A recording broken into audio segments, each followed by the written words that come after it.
Alright, let's take a look at how to make these inspector buttons.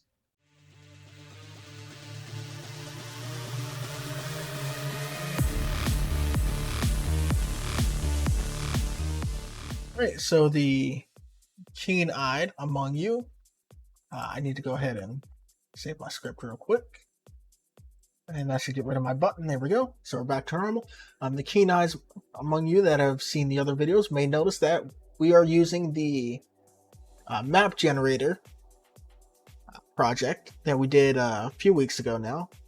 I don't think it was last week, maybe the week before. I don't know. I'm bad with memory, and I don't know if this is going up for if this is going up later today or next week. But this is what we're going with, and we already have our functions that set up. If you want to know how to generate a map here, we're just using 2 tiles in this case, one for land, one for the water, but you can obviously mix this up with however many tiles that you want. And we're using a noise texture that we create, and based off of that, we generate the map. That's the gist of it. Again, if you want to go into specifics with the code in that, check out the video on that. All right, so what we're going to do is we're going to create a button inside of the inspector here, and we're going to give that button the functionality to generate our maps for us. That way we don't have to do it, say, in project or anything, and maybe we just want to create a generator. We don't really feel like creating maps, so maybe we create a generator, create a button, run through it a few times until we find a map we like. Boom, we work with that, and we've already got a good start to creating maybe the next level for the game, or the next area, the next dungeon, whatever it is. All right, so let's go ahead and jump in, and I want to make note here that you do need to you do have to use 4.4, Godot 4.4. Not sure which branch it started in, maybe Dev 3 or 4, but I currently have Dev 5. So if you want to pick up the dev build, try it out, cool. If you want to hold off until we have a full release, awesome. Let's go ahead and show you how to do this. So the first thing we need to do is we need to make it a tool script. That way it actually works inside of our editor. And if we come down, you can see I commented out my ready function, so we don't have all this stuff going on just from loading the scene. And I actually moved all of this stuff. So everything from here and above that we had, I've moved into a function called setup terrain. So now we can just call setup and then generate. And that would be all we need to do. All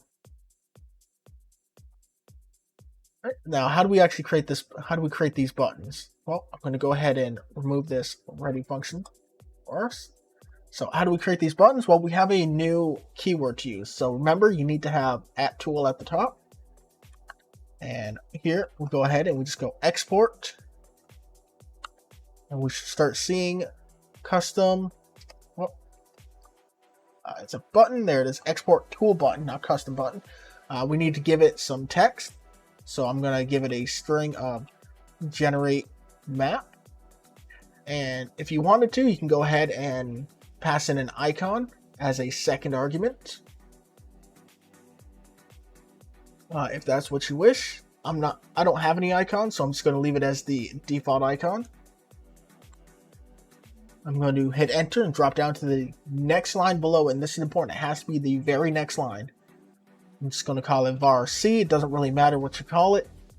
It's going to be a callable.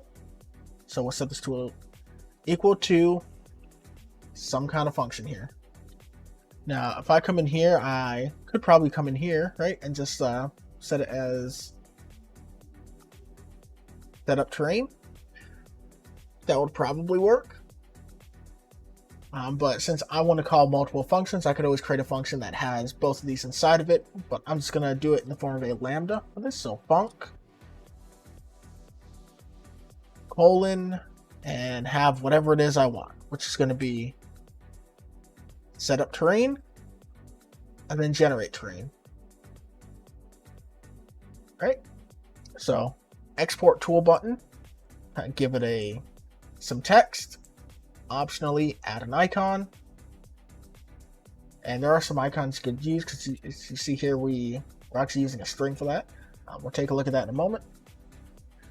And directly under it, create a callable with the function or code that you want it to run. So if I just save this and re-click on the node that has that, we can see generate map is here. And if I click that, those two functions should run. Oh no, it's not working. Why is that? Well, that's curious. Oh, let's go ahead and let's close that scene. I'm going to open up the file system. I'm going to open that scene up again, and I'll hit generate map, and now it's working. So as you see, this is probably just a bug, but you do have to close the scene and reopen it.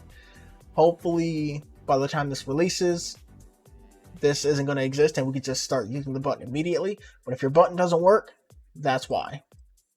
All right, but you can see both of those functions are working. We can see in our noise, everything is being set up. And then we can see on the map, everything is being generated. All right.